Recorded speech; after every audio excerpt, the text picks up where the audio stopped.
नाज़रीन अस्सलामु अलैकुम वरहमतुल्लाहि वबरकातुहू। सीधी बात के ताज़ा तरीन प्राइम टाइम में आप लोगों का इस्तकबाल है। नाज़रीन, मैं अंसार अज़ीज़ नदवी इस वक्त आप लोगों के सामने कुछ अहम तरीन ख़बरें, कुछ वायरल वीडियोस और कुछ तनकीदी तज़्ज़िये लेकर के हाजिर हुआ हूँ।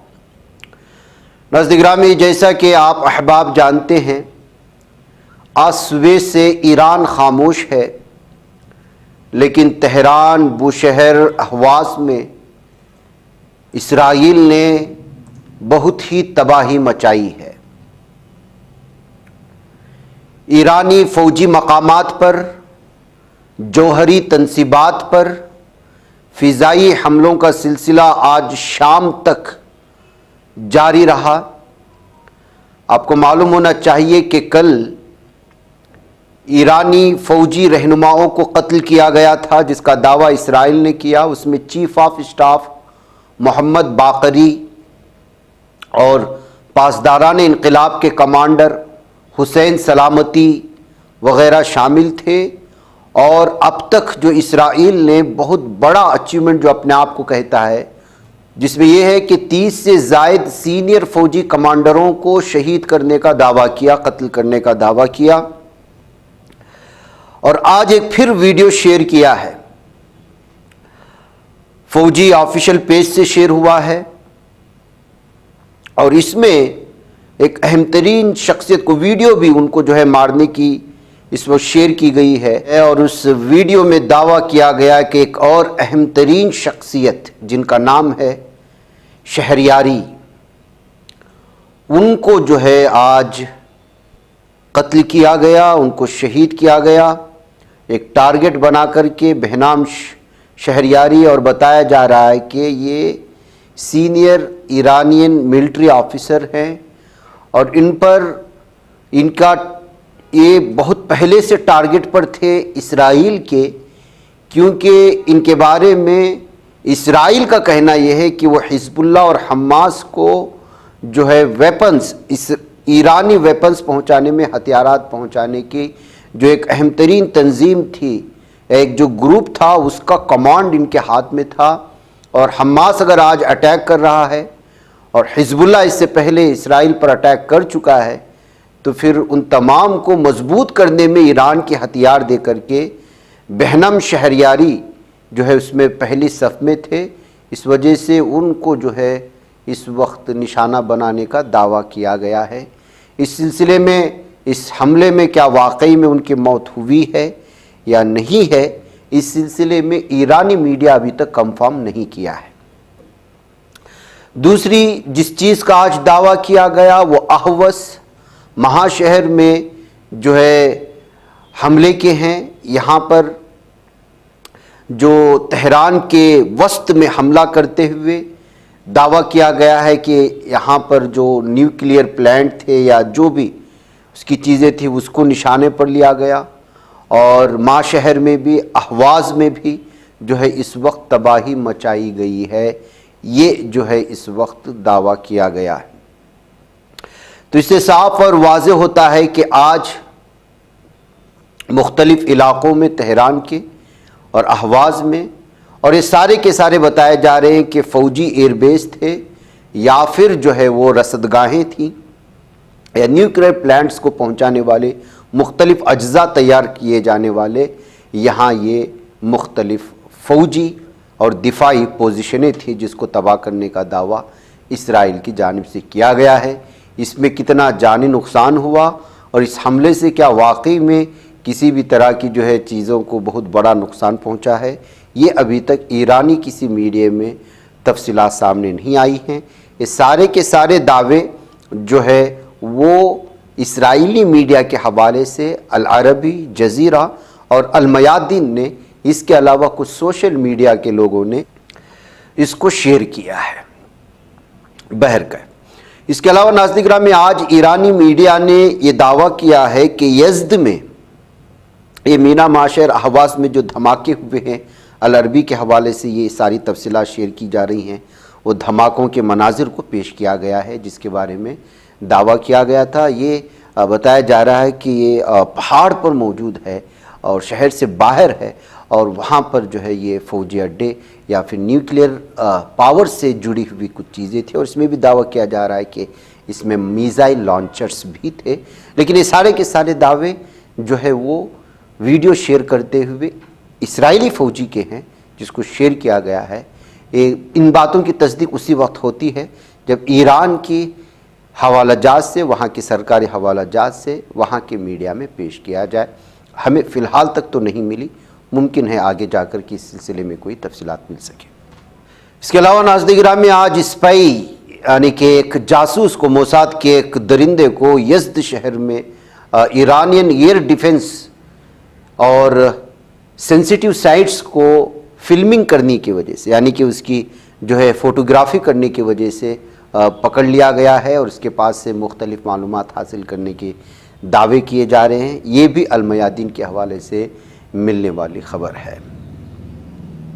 नाज़रीन गिरामी, आपको बता दूं कि अस्फ़हान में आज जो है जो तबाही हुई है उसमें न्यूक्लियर फैसिलिटी और जो ये सेंट्रल ऑफ ईरान में है, ईरान के सेंट्रल में अस्फ़हान जो है वहाँ पर मौजूद है।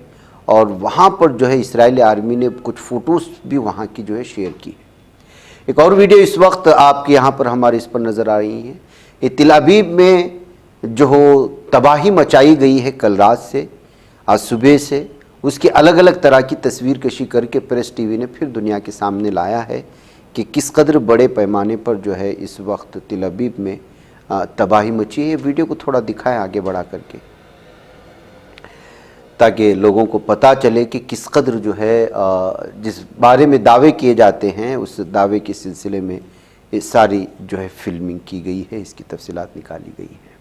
इसके अलावा नाज़रीन गिरामी, मैं 2-3 दिन पहले आप लोगों के सामने इस बात का दावा किया था और कहा था कि जो है ईरान कुछ अलग ही स्ट्रेटजी अपनाया हुआ है। गुज़िश्ता 5-6 दिन और 7 दिन से आप जो हमले हो रहे हैं इसराइल की जानिब से, दावे तो हो रहे हैं कि न्यूक्लियर पावर प्लांट पर हो रहा है, लेकिन कोई ठोस दावा नहीं है कि उसको नुकसान पहुंचाया गया।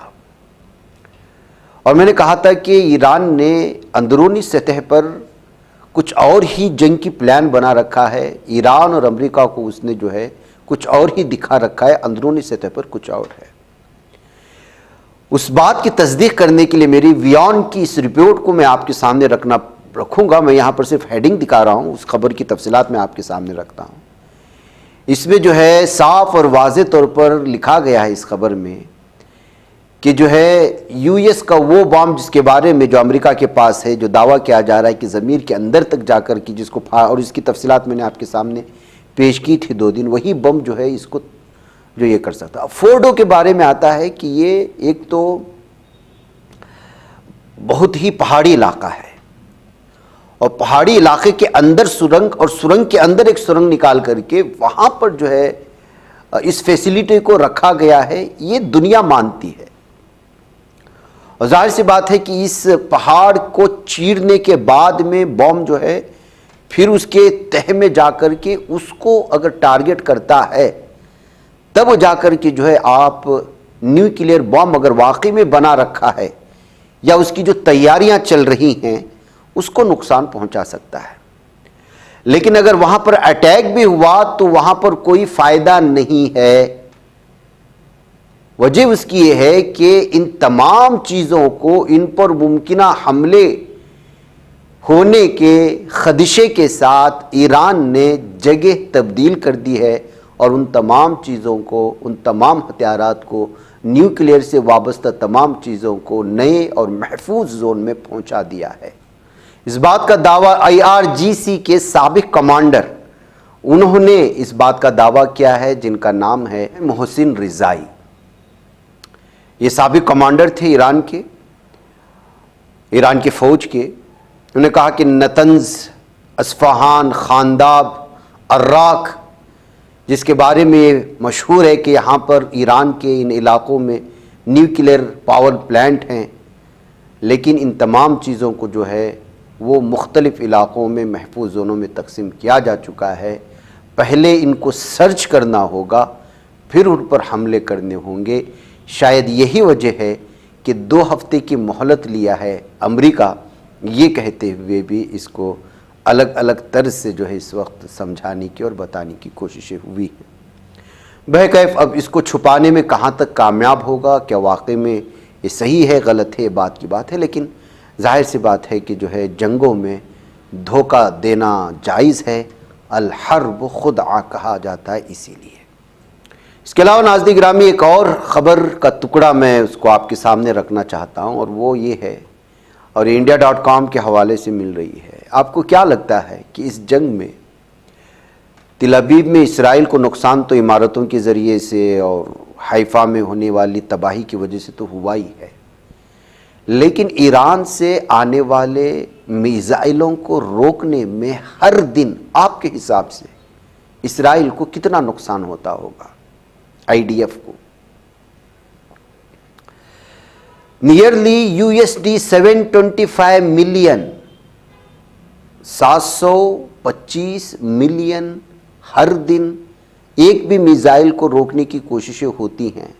तादाद जैसे बढ़ती जाएगी, इखराजात बढ़ते जाएंगे, इसराइल को खर्च करना पड़ता है।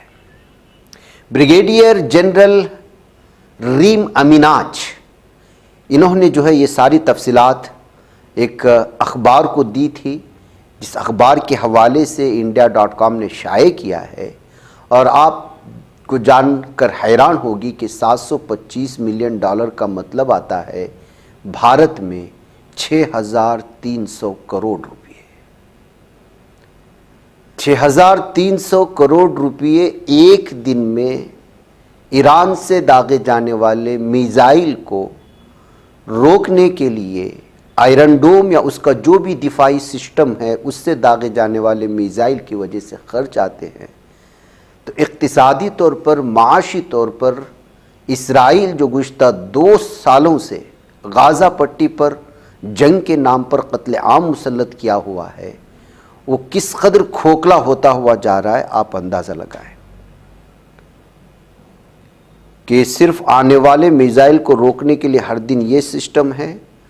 और दूसरी बार ये है कि पहली बार जो हमले हुए ईरान से, उस वक्त 2 दिन में 12,000 करोड़ रुपये, 1.45 बिलियन रुपीस एक दिन के लिए खर्च करना पड़ा। और ये 2 दिन उसको उतने खर्च करने पड़े क्योंकि उस दिन उसके उतने जो है दिफाई निज़ाम अलर्ट हुए थे और जो है मिसाइल को रोकने की कोशिशें हुई थी। यानी 2 दिन में 12,000 करोड़ रुपये इंडिया के हिसाब से जो है खर्च हुए थे।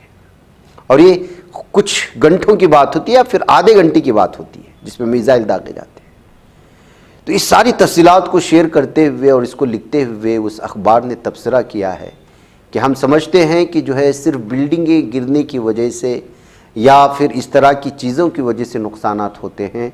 हकीकत ये है कि जब जंग शुरू होती है तो पल पल वो मुल्क चाहे जीतता हो या हारता हो, वो इक्तिसादी तौर पर, माशी तौर पर बर्बादी की जानिब बढ़ता चला जाता है। जिस तरह से जंग तवील होती चली जाती है, उस हिसाब से उसका माशी गिराफ गिरता चला जाता है।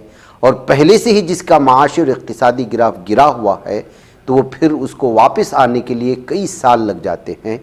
लेकिन चूंकि इसराइल अपनी बका की लड़ाई लड़ता है, तो पूरी दुनिया में फैली हुई इसराइली बरादरी जो खरबोपति पर मुश्तमिल है, वो पूरी तरह से इसराइल को बचाने के लिए सारे के सारे इसराइली ताजिर वो जो है इसको फंडिंग करते हैं और सारी की सारी कंपनियां इसको फंडिंग करते हैं। ये कहते हुए इस आर्टिकल में सारी तफसीलात फराहम करने की कोशिशें हुई। नाज़रीन गिरामी, अमेरिका जैसा मुल्क किस तरह गैर जिम्मेदाराना हरकत करता है और झूठ फैलाता है और मीडिया उसको कोई और रंग दे देता है, इसकी मिसाल ये है। अमेरिका पहले ये कहता रहा कि जो है ईरान के पास या ईरान न्यूक्लियर पावर बनने जा रहा है, बम बना रहा है, बना चुका है, इस वजह से मुज़ाकरात के टेबल पर आए। मुज़ाकरात के टेबल पर आता, सारी चीज़ें पेश करता, उससे पहले इसराइल हमला कर देता है।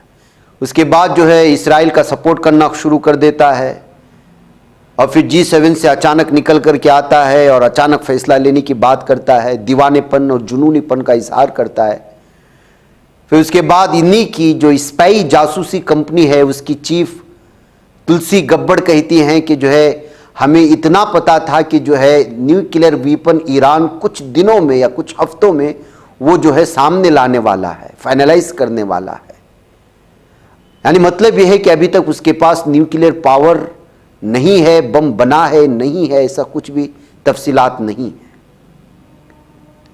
अब इसको कुछ और हरकत बना करके जो है वहां का मीडिया पेश करता है, तो उसके ऊपर क्लेरिफाई करते हुए फिर से ट्रंप कहता है कि हमारी जो इंटेलिजेंस है वो गलत थी, और जैसे ही अपने ही जासूसी कंपनी के चीफ को गलत बोलता है, जाहिर सी बात है कि फिर दोनों आपस में बढ़ जाते हैं। झूठी कहानियां लिख लिख करके एक मुस्लिम मुल्क को तबाह बर्बाद करने के पीछे पड़े हुए हैं लोग। सदर को पता नहीं है कि इनकी स्पाई जासूस कंपनी क्या कर रही है, स्पाई जासूस कंपनी के पास क्या हकाइक है, यहाँ के सदर को पता नहीं है। जंगी जुनून और पागलपन इस हद तक इन लोगों के पास है कि ये किसी भी मुल्क को किसी भी झूठी रिपोर्ट पर तबाह करने के लिए तुले हुए हैं। ये कहते हुए तुलसी गड़बड़ और जो है इस ट्रंप के बयान के सामने आने के बाद ये लोग किस तरह से झूठी कहानी बना करके मुस्लिम ममालिक को तबाह बर्बाद करते हैं, उस पर पूरी दुनिया में तबसरे होने शुरू हो चुके हैं। इन तमाम चीज़ों के दरमियान यूएन की जौहरी निगरानी एजेंसी के सरबराह ने संगीन तौर पर इंतबाह किया है कि बैनुल-अक़वामी जौहरी तवानाई एजेंसी के डायरेक्टर जनरल राफेल ग्रासी ने कहा है कि अगर बूशहर जौहरी तवानाई प्लांट को निशाना बनाया गया तो मशरिक़ वस्ता में जौहरी आफत आ सकती है। राफेल ग्रासी ने अक़वाम मुत्तहिदा की सलामती कौंसिल के एक हंगामी मीटिंग में कहा कि हालांकि अभी तक रेडिएशन लीकेज का पता नहीं चला है, लेकिन बूशहर पर हमले के नताइज तबाहकुन हो सकते हैं, क्योंकि बूशहर वो ईरान के बॉर्डर पर है और उस बॉर्डर के आसपास में कई ममालिक हैं, और इसकी रेडिएशन यानी तापकारी जो शुआएँ हैं वो सारे के सारे इलाके में फैल करके बहुत बड़ा इंसानी बहरान पैदा कर सकते हैं। उधर इसराइल के ईरान पर हमले और गज़ा की तबाही पर हिंदुस्तान की खामोशी को तशवीशनाक करार दिया है सोनिया गांधी ने।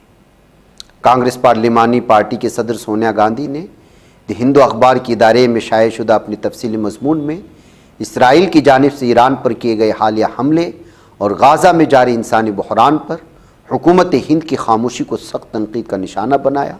उन्होंने कहा कि 13 जून 2025 को इसराइल ने ईरान की खुद मुख्तारी के ख़िलाफ़ जो हमला किया वो न सिर्फ बैनुल-अक़वामी क़वानीन की खिलाफ वर्जी है, बल्कि एक तरफ़ा अस्करियत पसंदी की एक ख़तरनाक मिसाल भी है, जिसके संगीन इलाक़ाई और आलमी असरात मुरतब हो सकते हैं। नाज़िरान में आपको मालूम होना चाहिए कि पहले भी बीजेपी में वो चाहे वाजपेयी हों, जो कोई भी हैं, उनका खुला फ़िलिस्तीन को लेकर के उनका अपना एक स्टैंड था कि जो है फ़िलिस्तीन की ज़मीन फ़िलिस्तीनियों की है और इसराइल जो वहाँ कर रहा है जबरन उस पर कब्ज़ा किया हुआ है। तो इन तमाम चीज़ों को लेकर लेकिन अब जो है मोदी की बीजेपी हुकूमत इसराइल की तरफ अपना झुकाव दिखाती हुई नज़र आ रही है, जिसको लेकर के जो है इस वक्त अपोजिशन पूरी तरह से बीजेपी को घेरे में ले रही है।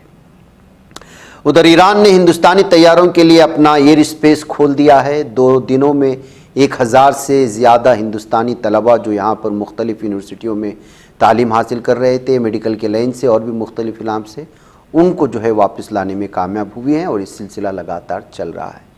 ईरान इसराइल तनाज़े की वजह से भारत पर इसका असर शुरू हो चुका है।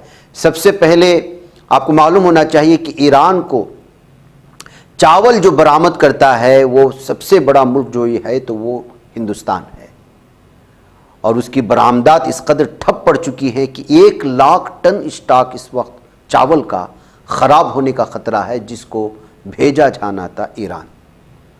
अगर ये सिलसिला और जारी रहा तो आप अंदाज़ा लगा सकते हैं कि 1 टन अगर बासमती चावल की शिपमेंट बंद हो गई जो ईरान जाने वाली है, जिसका पंजाब, हरियाणा, उत्तर प्रदेश, दिल्ली के बरामद कुनंदान को शदीद माली नुकसान का सामना करना होगा, जो अपने चावल को यहाँ पर जमा कर चुके हैं, जो चावल इस वक्त ईरान जाना था।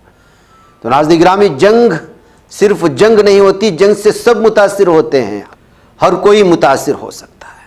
बहरकैफ नाज़रीन गिरामी, जंग के हवाले से अब तक ये तफसीलात थी। ईरान की जानिब से आज सुबह से खामोशी छाई हुई है, जबकि इसराइल ने लगातार अस्फहान पर यानी जो ईरान का शहर अहवाज़ में और मुख्तलिफ़ इलाक़ों में भयानक हमले किए हैं, जबकि अब तक जो है शायद ईरान की जानिब से किसी न किसी तरह का अटैक होना था। खामोशी बहुत कुछ बता रही है। शायद आज रात इसराइल पर क़यामत होने वाली है। कुछ इस तरह के तबसरे के साथ ईरान की खामोशी को बहुत सारे मानों में लिया जा रहा है। मुझे इजाज़त दें। अस्सलामु अलैकुम रहमतुल्लाहि व बरकातुहू। ये बच पाता है कोई सहाफ़ी की निगाहों से, मिलाता है ये लोगों को मोहब्बत की पनाहों से। करम और दर्द मंदी का है एक संसार, सीधी बात।